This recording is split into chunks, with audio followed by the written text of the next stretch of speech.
Bilge.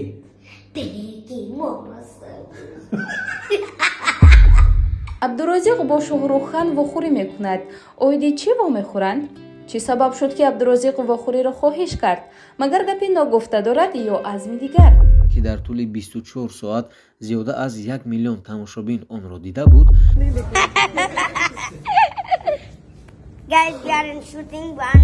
ما البته برای اثبات گفته ها یک ویدیوی چند سال پیش ثبت شده را به شما نشان میدهیم.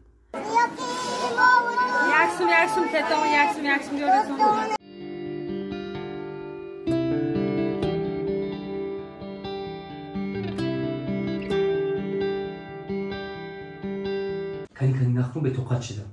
راستی دوستان این 2 روزه که من نبودم، من همین 2 روز پیش یک ویدیو را در کانال مهروپرو که تماشا کردگی بودم، همونجا یک گرانیت به نام بخر رکلام کردگی بودم. همون رقم را گرفتم، زنگ زدم. یک ماه که میدونستی در خانه بودیم، در کمین نداشتم، میترسیدم که ببرویم.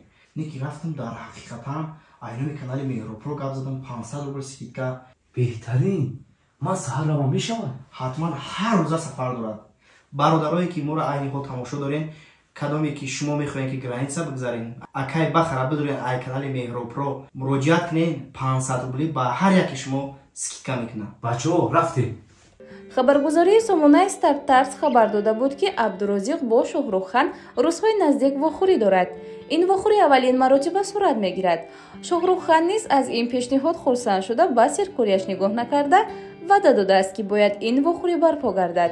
سلمان خان طبق معلومات‌های دقیق شده تا به حال اویله‌دار نیست و او عبدالرازق ما را به قول فرزندخوان نموده تمام شرایط را بهرش مهیا ساخته است. عبدالرازق اکنون کردش بالای روغن است. او را تمام هندوستان دوست داشتند. او دیگر بیگانه نیست و بالیوود را خانه دومی خویش می‌داند. فیلمی با سلمان خان آفریده‌شان قریب به انجام می‌رسد. نقشه‌های این پسر بچه فوق‌العاده اکنون جهان را به حیرت می‌آورد. اهمیت داده‌اید؟ کامنتاری‌های کلیپ‌های عبدالرازق از نوشته‌های زیبای هندوها و افغان‌ها زیبا رنگ گرفتند. ولی متاسفانه ما تاجیکان از نفت زیاد چشم دیدن نداریم. این رفتار ما غلط است، زیرا خداوند با وی استعداد داده است و نه هر کرده الله همیشه پیش‌رو و موفق است. چوری چوری دنیا کی نظروزه होती जो बात न की. با عبدالرازق باز هم پیشروی تمنا نموده امید می‌بندم که با این استعدادش او یکی از موفق‌ترین ها اعتراف می‌گردد. لایک گذارید، پادپیساتسا کنید و کامنتاری خوب انتظاریم.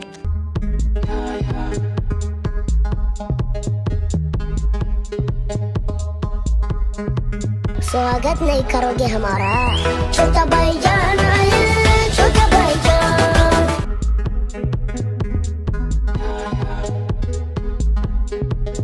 گاه در نوارها پدر عبدالرازق را دیدن ممکن است.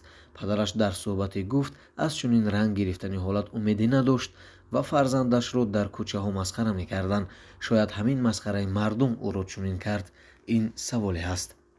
بیایید اکنون چند نوار از گذشته و زندگی امروزه اش را می‌بینیم.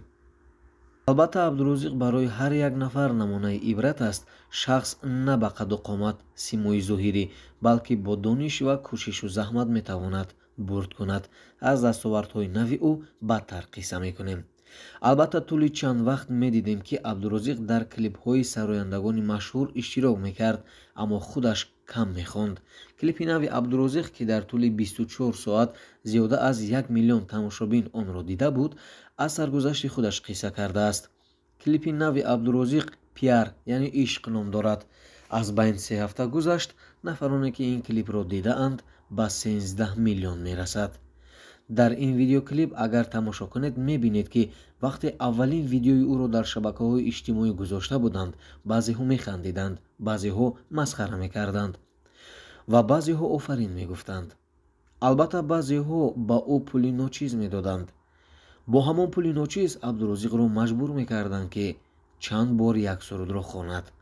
در ادامه این ویدیو میبینیم نفری که به حال او میخندید از مشهور شدن او آرزوی با او واخوردن را دارد و هنگامی به نزدش رفتن میافتد و عبدالرازق به همه بار دیگر نشان میدهد که او همان آدم خاکسار است و رفته دستی او را میگیرد.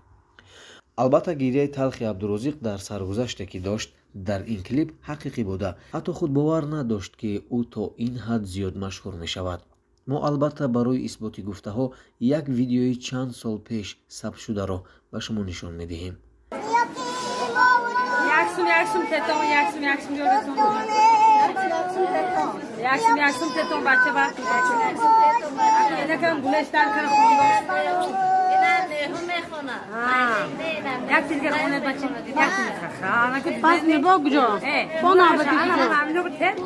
ин бори аввал аст ки абдурозиқ аз ҳаёти худ қисса мекунад.